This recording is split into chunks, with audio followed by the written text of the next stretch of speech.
When will those who rule this country realize? And when will those who've benefited the most out of it realize?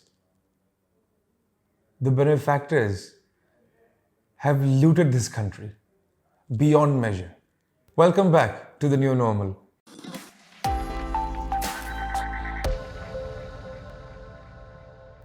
What is going on in the state of Pakistan? Why are we nearing one of the worst financial crises Pakistan has ever faced? Agreed. The entire world is facing a multitude of issues. Supply chain concerns, currency concerns, imports, unemployment, inflation. But then Pakistan is on the verge of another bankruptcy stage. Not that Pakistan hasn't reached a bankruptcy stage earlier. In essence, when any country goes to the IMF, it goes to the IMF because it is the last resort. The last resort, otherwise, you would have to declare bankruptcy. So Pakistan has been to the IMF a dozen times. And a dozen times we've neared bankruptcy. So why is it at this point it is becoming even more difficult? Well, first of all the sovereign nations, or the International Monetary Fund, or World Bank, or the ADB for that matter, seem to be confused because they've given enough loans for Pakistan to be stable. They've provided compliance measures which Pakistan doesn't seem to follow. And there's a pickle over there, and let me remind you of this.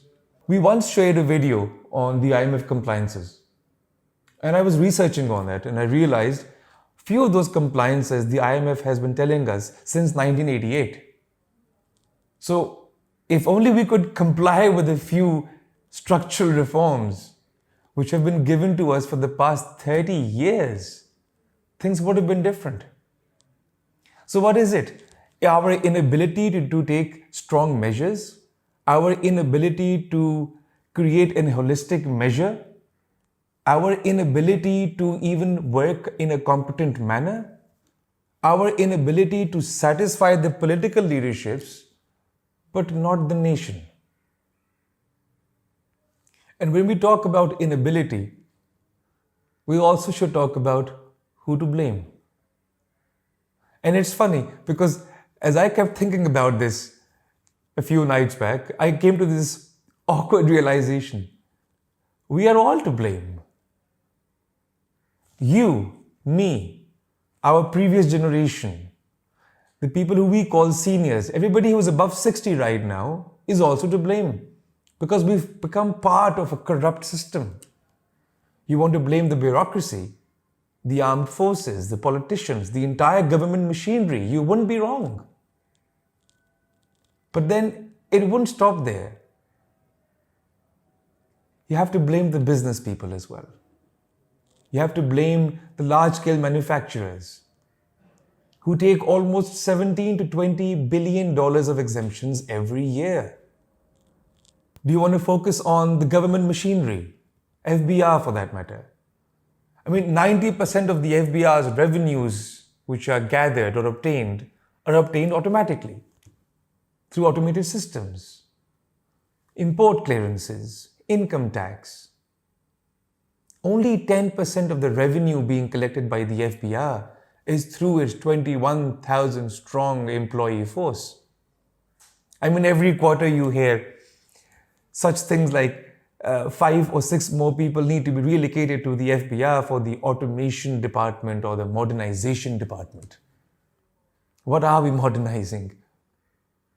On the every 14th or 15th of the month, the FBR Iris portal gets stuck every year. It's getting stuck since 2000. It's only been 2 decades that we have the automation system, and we're still putting human resource in the automation system, not making the automation system better.